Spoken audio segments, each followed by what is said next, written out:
TDP Rajya Sabha అభ్యర్థులు నామినేషన్లు దాఖలు చేశారు. అసెంబ్లీలో రిటర్నింగ్ అధికారికి నామినేషన్ పత్రాలు సమర్పించిన సాన సతీష్, చింతకాయల విజయ్, భాష్యం రామకృష్ణ ఇప్పటికే జనసేన నుంచి నామినేషన్ వేశారు. లింగంనేని రమేష్.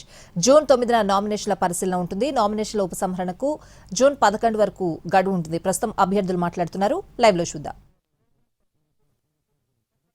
మేము కూడా కష్టపడి మరి అందరం రాష్ట్రానికి కావాల్సిన నిధులు కానివ్వండి, ప్రాజెక్టులు కానివ్వండి తీసుకురావడానికి మరి సమిష్టిగా కృషి చేస్తామని తెలియజేస్తున్నాం.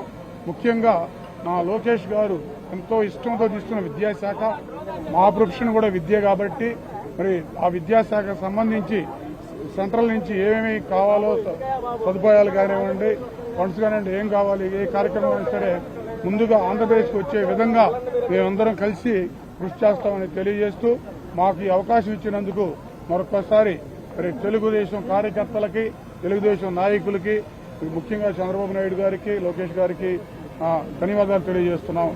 జై తెలుగుదేశం కార్యకర్త.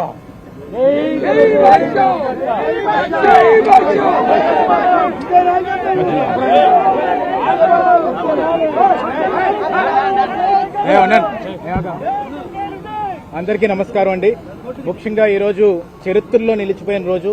ఎందుకు నీ మాట అంటున్నానంటే, నారా చంద్రబాబు నాయుడు గారు నేషనల్ పార్టీ ప్రెసిడెంట్ వర్యులు, అలాగే నారా లోకేష్ గారు వర్కింగ్ ప్రెసిడెంట్ వర్యులు, ఈరోజు పల్లా శ్రీనివాస్ గారు రాష్ట్ర అధ్యక్షులు, అందరూ కూర్చొని ఈరోజు ఎట్టి పరిస్థితుల్లోని అన్ని వర్గాలకి న్యాయం చేయాలనే ఏకైక ఉద్దేశంతో బీసీల్లో యువకుడన్న నాకు ఈ అవకాశం ఇవ్వడం అనేది ఇది పార్టీ మూలం.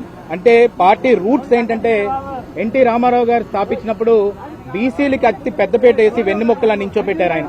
ఈ రోజు నారా లోకేష్ గారు వర్కింగ్ ప్రెసిడెంట్ అయిన తర్వాత మొన్న మహానాడులు వేదిక మీద ఎంతో మంది యువకులు, ఎంతో మంది కొత్త మొహాలు వచ్చి మాట్లాడుతున్నప్పుడు, గలమెత్తుతున్నప్పుడు ప్రతి కార్యకర్త కూడా ఎంతో సంతోషపడ్డాడు.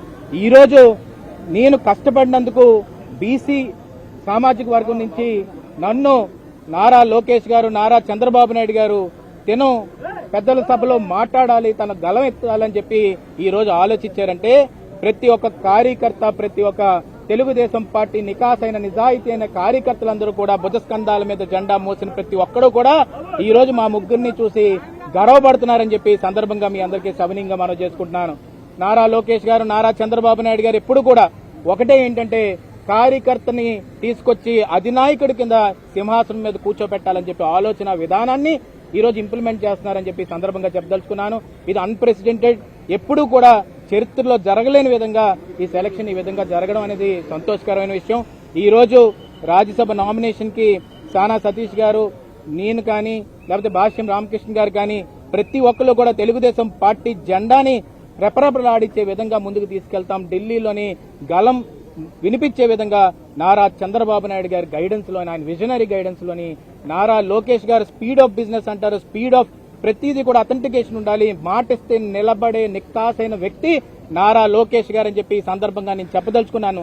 ఎందుకు ఈ మాట అంటున్నానంటే, యువకాలంలో ఏ మాట ఇచ్చినా గానీ అది నిలబెట్టుకున్నారు. జాబ్ క్యాలెండర్ విషయంలో నిలబెట్టుకున్నారు, బీసీలకి న్యాయం చేస్తానని ఈ రోజు నిలబెట్టుకున్నారు. ప్రతి ఒక్క కార్యకర్త ఎవరైతే ఎక్కడన్నా కష్టపడితే ప్రతి మూలన కూడా నారా లోకేష్ గారు తనని ఐడెంటిఫై చేసి తీసుకొచ్చి సింహాసనం మీద కూర్చోబెడుతున్నారు. అలాంటి నాయకత్వంలో ఉన్నందుకు గర్వపడుతున్నానని చెప్పి ఈ సందర్భంగా మీ అందరికీ సవినీయంగా మనవి చేసుకుంటున్నాను. జై తెలుగుదేశం, జై చంద్రబాబు, జై నారా లోకేష్ గారు, జోహార్ ఎన్టీఆర్.